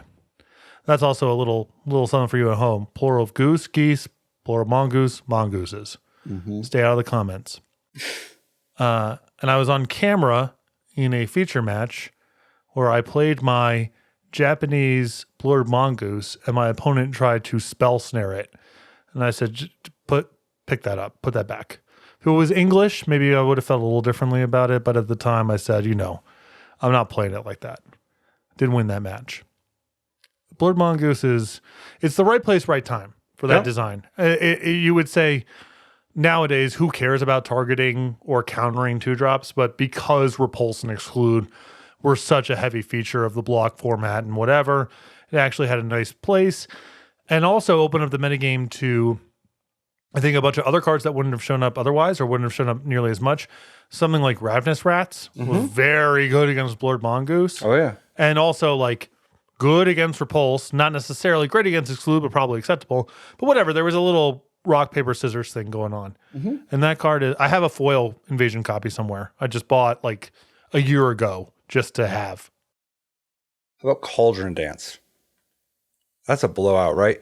So 4 black, red, being able to, so you get 2 creatures. You get to through the breach a creature in your hand, and you get to, you shallow grave a creature from your graveyard, and then you're going to get them both in your hand. See, that's a little something I wish, I know it's a hard thing to do, but that's a place where I feel like the set is a little bit lacking, is just, can we make red and black about anything other than killing stuff and killing lands? Right. And that one is like, or like everything in red black is just destructive interaction, attack your hand, attack your lands, attack your creatures. And this is like a proactive thing that is very red black. Having a reanimate part, a through the breach part, a card advantage, like getting back the card that you lost, the double with haste, the big turn, lots of value. Talk about a set. And it's a little bit weird because it is a card that in a world of kicker isn't at its best, which cuts both ways, but it does also make it good with other cards besides all the same stuff that everything else is good with. And talk about a set where you really appreciate Through the Breach. Number of times you got something in your hand you cannot cast, you are not even close to casting, higher than your usual set. So I enjoy Cauldron Dance in terms of adding a dimension because it's tempting sometimes to just make everything kill a creature and destroy a land and do damage. But I think that the amount of big plays you can do in this set, it can't just be about kicker. I think you have to have some that are natively big plays. Mm-hmm. Reviving Vapors, 2 white, blue. Look at the top 3. You get to revealing, gain life equal, gaining. Basically, how do you feel about Reviving Vapors there's a lot of cards that draw cards. This one has some personality. It does. A lot of cards draw cards for the sake of drawing cards. Mm-hmm. This one draws a card because it's kind of the most convenient way to wrap up the resolution of something that's about something else. Masterpiece. Okay. Beloved. Actually, obviously we have to talk about Fires of Yavimaya. We mentioned it, but we didn't even really talk about it. What do you think about Fires of Yavimaya, man? I mean, it's intense. Yeah. I do appreciate giving some... I don't even necessarily think it's on purpose, but the fact that it is so organically good with fading and changes the context of those cards a lot is very cool. Yes. You go back to the previous block and Blastoderm, that thing deals 15 uncontested. And there's this thing that comes out with Blastoderm all the time, which is, well, I just take the 3 hits. I try to stop everything else. It doesn't always go that way, but that's part of it. When you add Fires of Yavimaya into the mix, now the Blastoderm's just lethal. And that changes how you have to play against that card quite a bit. How it scales with Saproling Burst is even more powerful than the way that it scales with Blastoderm. And that certainly came up a bunch. But I think Fervor is not a bad design to try to get over. Yeah, it's fun that you can, sacrificing Fervor is an interesting thing to sacrifice, right? Yeah, it's nice that it gives you an out for the second copy. And it is nice that the thing, some amount of the time, actually just comes up on its own. Mm-hmm. Sometimes +2/+2 is just that valuable for you that's what you do with it. I guess I kind of wish it cost a mana to sack, but that's true. It doesn't really matter. Although it's a little bit weird with haste. I mean, I guess maybe that's for a good reason. But you could also say target attacking creature. Oh, I see. I like it better not. I would rather it cost a mana to sack. Yeah, me too. And then just have a shields down moment. Yeah. What about recoil, man? And this is recoil in a world with repulse. What are we doing here? Yeah. Well, what we're doing here is what makes a card a blue-black gold card is not we've made Dimir and Dimir has a mechanic and now we have cards that have that mechanic. That's further down the line. It's how can we staple a blue and black effect together? It is nothing but lightning helixes all the way down. And this one is, I guess Boomerang and do you get the joke? When if they don't have any other cards, do you get it? Yeah. Do you get it? I think this one's weaker than Repulse and also more egregious. More egregious? Yeah, I think so. See, I think Repulse is just so, I don't know. Maybe, no, at the end of the day, Recoil is more egregious. Repulse at least has a better play pattern. Targeting lands is so bad. It is so bad. It's so bad. Mm-hmm. And I played a lot of recoils. I mean, I played a lot of decks that just had 4 repulse and 4 recoil. I played a lot of recoils too. Yeah. If you're into Ravenous Rest and Pain and Suffering, recoil is actually powerful. It's the same thing and actually good. Yeah. Showed up in block, constructed, showed up a little bit in standard. I think that if you printed it nowadays, it would show up a ton. And it's they would never do. They would obviously say that, but they have a range of what they would do. I think that bounce a land instant speed and they discard a card is at 3 mana is not a thing they would do. I understand their range is wider than I give it credit for sometimes. I don't think recoil's on the table. How do you feel about Captain Sissy? 2 green white, 2/2 tap, get a legend.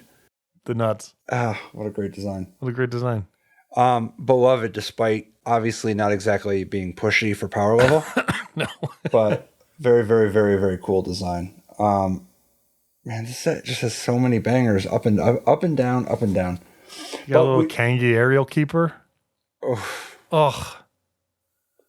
So actually, on the note, no, you know what? We should really actually, no, one more though. One more? Teferi's Moat. Talk to me about Teferi's Moat. All right. I give it a little bit of latitude here. Okay. It's obviously a flawed design. Is it? Is it obviously a flawed design? I think moats in general are pretty flawed. I'm I'm happy saying that. I think you could make a moat with fading, maybe, that you could talk, but I'm going to say moats on average are going to fail a lot more than they succeed at a baseline. Okay. I kind of like two things about it. One, name a color, very much in spirit of the block. Mm-hmm. And number two, if you're going to make a gold set, punishing monocolor is not the worst thing to be doing. There is, unfortunately, a lot of splash damage with gold cards. Even your red-green deck. Upside.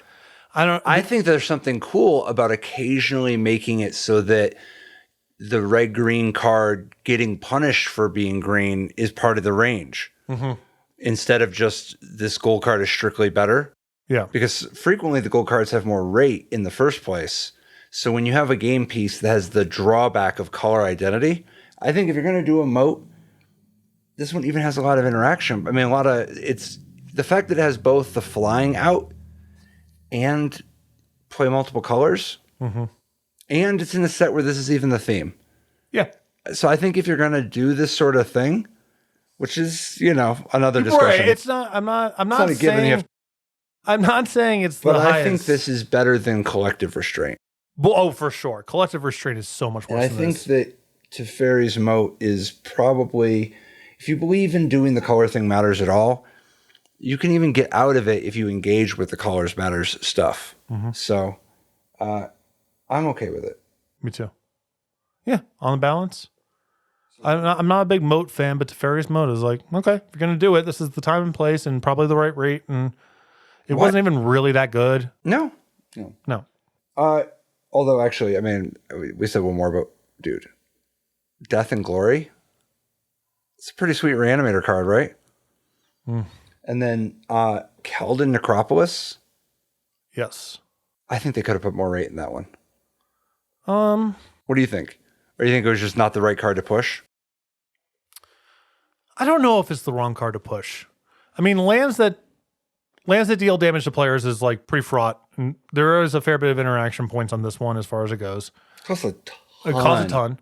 Still showed up even at these numbers. Right. It still was a part of things.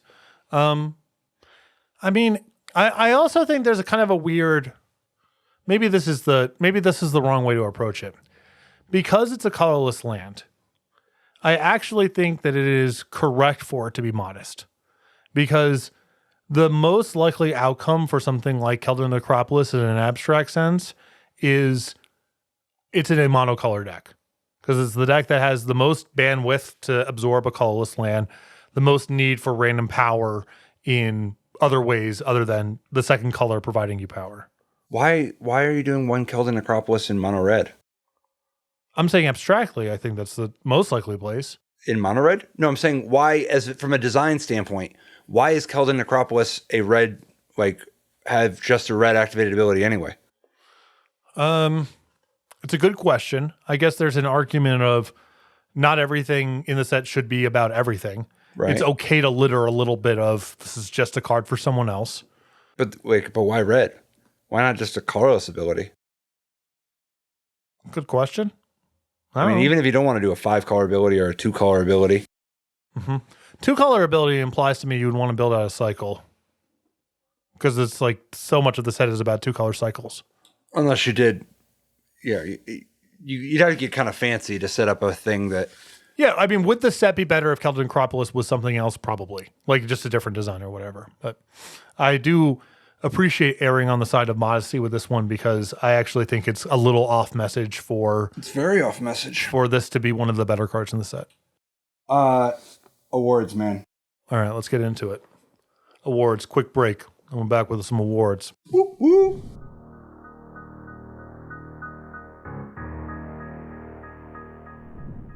All right, awards time. As we start off with strongest card in a low power setting. My answer is Fact or Fiction. Fact or Fiction? There's 5 categories that Fact or Fiction should win. And you put it's the strongest card in a low-powered format? Yep. Wow.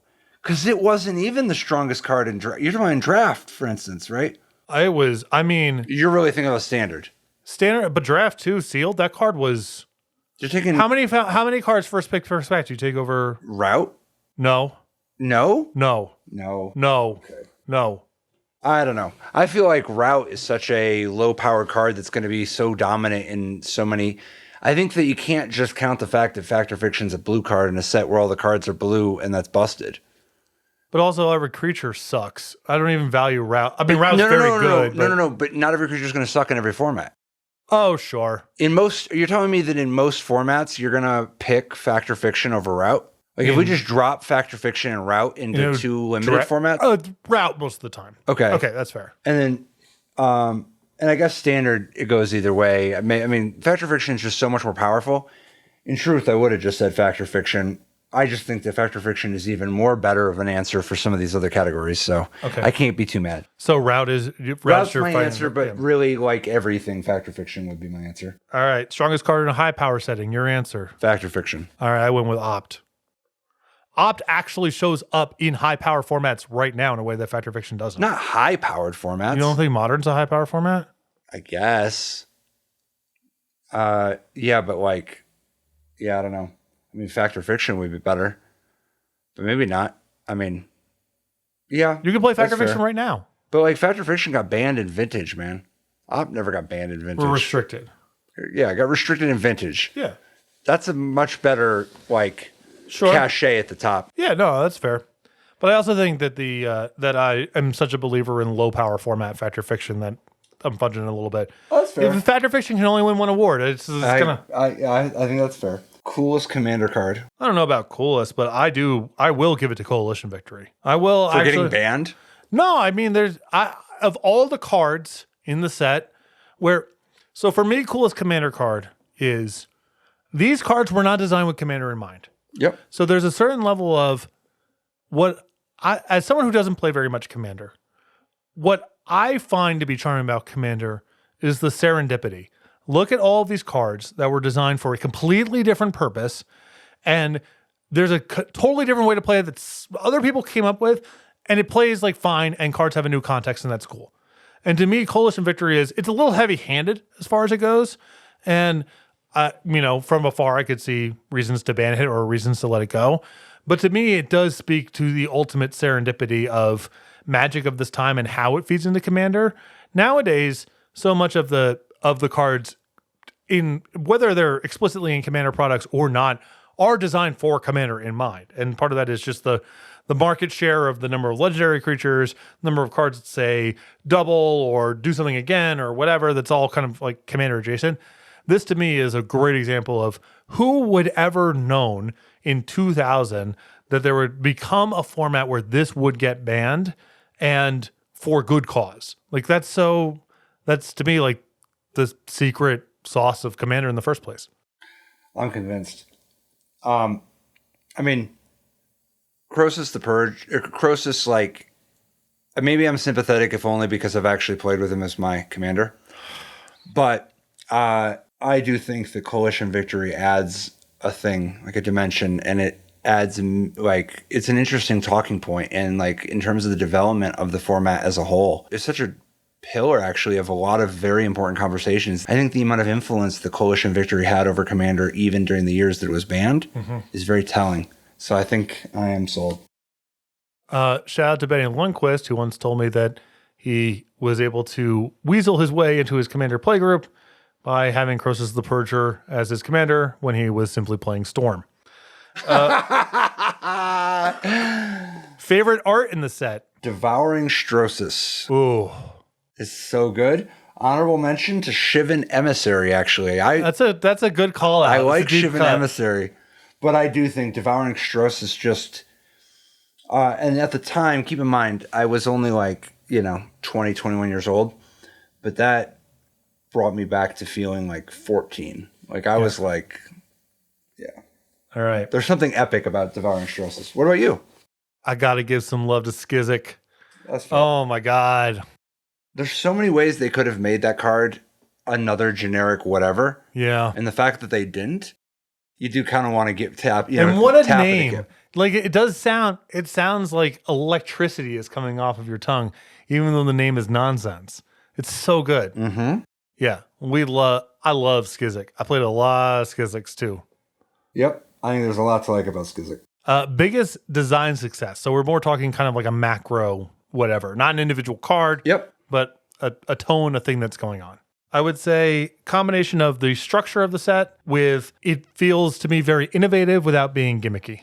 Yeah. On the one hand, I'm like tempted to be like, well, oh, kicker. But it's like, that's the biggest layup mechanic. I mean, you have to think of it and it's awesome. But I actually think that first of all, the implementation of kicker wasn't perfect in the set by any means, but they really did a great job of developing a world in which kicker was so well utilized and realized, agnostic of the individual kicker designs. I think that the set structure at the beginning of a new era of Magic design, which you alluded to, I think that's the real success. I think that it ushering a whole new era of Magic design, everything from the gold cards to the mechanics to the lenticular design to the pace to the mid-range subsidization to the legends to there's just so much to like about the notion of how the set is even structured in the first place. Mm-hmm.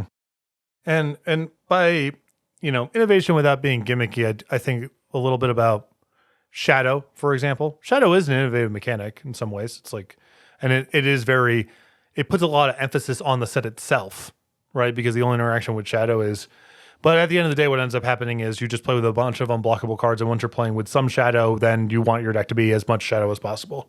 Yeah. Invasion does not have the same problem with, gold cards and kicker and split cards. Even the domain cards, which weren't executed exactly perfectly, they take you down a different direction and then drop you off. It's not just like a lot of versions of the same thing. Yeah. Biggest design failure. I guess I'm going to bet you and I have the same answer. What's your answer? I bet we don't. Okay. Blue cards are just way too good. So tempting. That literally is that was my honorable mention. The reason I don't think that blue cards being too good is actually the biggest design failing, even though it's the biggest development failing, is that the set was so fun. Yeah. And like, in part, this mix of blue cards contributed to a very fun world. Mm-hmm. And I think that you could have made the world a lot worse. Like, I think there's a lot of random changes you could make to the blue cards to make them worse. And then you could just accidentally break it and make the whole thing way worse. Sure.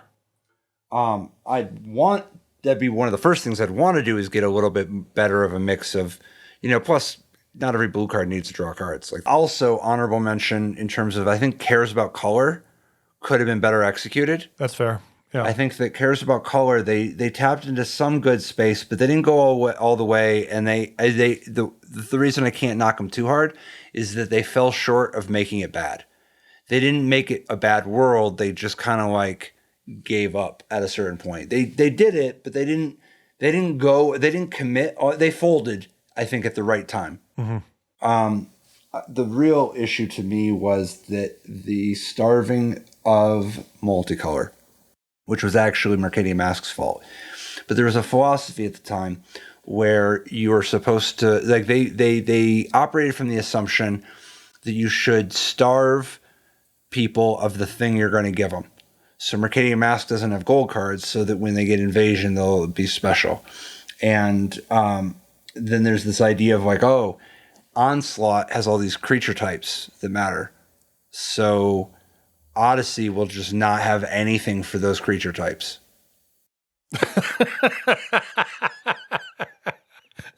What are we doing? That's pretty rough. That's so insane, right? Yeah.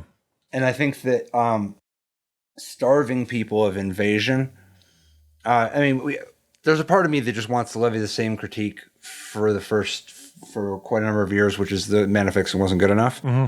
But as far as the mana fixing wasn't good enough critiques go, this was a set that was least egregious for that. So it's hard to knock them too hard, but I can knock them for the lack of gold cards or dual lands or and nothing about Mercadian Mask in any way plays well with this. Yep, it's true. Card you have won the most with. Your answer. Obviously, Fact or Fiction would be my answer for everything. But I don't want to believe it's Opt, in particular because Opt would only be the answer later when it's been reprinted enough. So if we're going to just go based on when it was in context, I have the much more satisfying answer of Repulse. We share an answer. Bad news for me. I know it's going to disappoint some people out there. It is actually Repulse. If you were just playing Friday Night Magic and you had some Repulses in your deck, plus I drafted the set a ton. That's part of it too. Card you have lost to the most. My answer, it's actually related, funny enough, to the Repulse answer. Kavu Chameleon. Ooh. This one gave me the business when I was a black-blue recoil control deck at Friday Night Magic. One we haven't talked about, but an awesome design. Green, you're probably seeing it on the screen right now. Green, 3, Kavu, 4/4, cannot be countered, pay a green, changes color. And it wasn't like they gave out 5-mana 4/4s trivially at the time. This was one that was like pushed on purpose, and it was great. If we're going to go based on percentage of time I lost when I faced this card, it would be Fires of Yavimaya. If we're going to go in absolute terms, and we're not counting, Fact or Fiction or Repulse, then it might end up just being that the next one down on the list is Exclude. But probably in spirit, I did lose to Absorb a lot. Really? Yeah. Yeah, but... I lost to Absorb a lot too. I actually still lose to Absorb sometimes. That's still collecting off of me. And then also, I lost to Galena's Knight. Oh. Isn't that a weird one? That is a weird one. If you're sitting over here playing Repulse and losing to Chameleon, and I'm losing to Galena's Knight. No, I have the real answer. Okay. The real answer is I lost to these tap lands. Coming into play tapped. My own ones, not my opponents. Design with the most wasted potential. The tap lands. That was tap lands. I think if those would have counted, don't get me wrong, they're awesome here, but it would have been so much better if they counted as the types. Yeah, I'm cheating a little bit. Oh, actually, I'm not, because you just gave a cycle. The cycle of enchantments at common that's like shackles and whatever, the ones that you can bounce back to your hand. That's a great answer. They're so noisy. They have nothing to do with anything. They incent monocolor. Like, do literally anything else, or just remove them from the set. No, dude, just make them have them all key off of second color. Yeah, bounce for white, because bounce for blue. You can still use it by itself. Yeah, and then eventually, if you draw your splash color, you can unlock it and move it to something better. It's kind of interesting, right? Yeah, they don't play that great. They're really off message, and they would be so easy to translate into a gold or whatever design. But also, still, they don't want to. You don't want them to be common. No, I don't. I don't think you want them to be common in the first place. If you even want to keep them. There's so many different ways to improve the set. The lowest hanging fruit is just remove them. And there's a lot of ways I think you could actually turn the design into something good. Yeah, I think that they could have been a great spot for just monocolor. Imagine if it was just like, if it keyed off of color matters in some tiny little trinkety way, where it's a shackles, but for some reason it's a little, or maybe some of them should be positive, but where it's a little bit better against the colors, like color hating, or it's a little bit good if you have the right colors. Yeah. All right, last, and perhaps most importantly, your favorite card in the set. Void. Ooh. I mean, really, it's Fact or Fiction as always, but but not really, because I do think Fact or Fiction is kind of the bad way also. Yeah.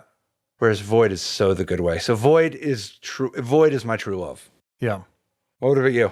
Urza's Rage. Nice. That's a great answer. That's one of my favorites. Urza's Rage is, I couldn't believe when I saw it, and now I can appreciate. It delivers. There's so much, okay, so you read the card and you're like, oh my God, this is crazy, right? At the end of the day, what it often just comes down to is 3-mana instant speed, deal 3, which is not even great at the time. No. Much less in modern standards. To the extent that the text box ever comes up, the uncounterable and the massive kicker for unpreventable damage, it's so awesome that it's happening, because it is probably getting you out of a spot that is both miserable and also that literally no other card in the game can get you out of. So yeah, I think it's a really good lesson about sort of masking rate.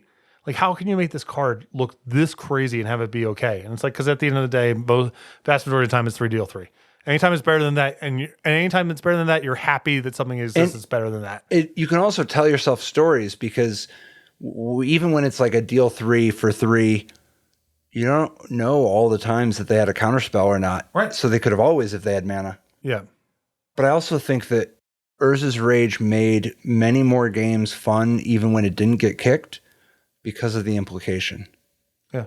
Like the way that we have to play the game, because you know it's a matter of time, you know? Mm-hmm. Oh, that's such a great answer. I do think Void, it's such a fun card to set up to be, even though so much of what's going, I mean, really there's more play against it than play with it, but it really felt like I was doing it. Yeah. I incorrectly played a lot of Voids myself, and let me tell you. I believe that I correctly played them, not because of winning, but because it helped usher in a new era of just life happiness over win percentage. All right. Well, with that, we're going to be back in a moment to close out the show, including our final grade.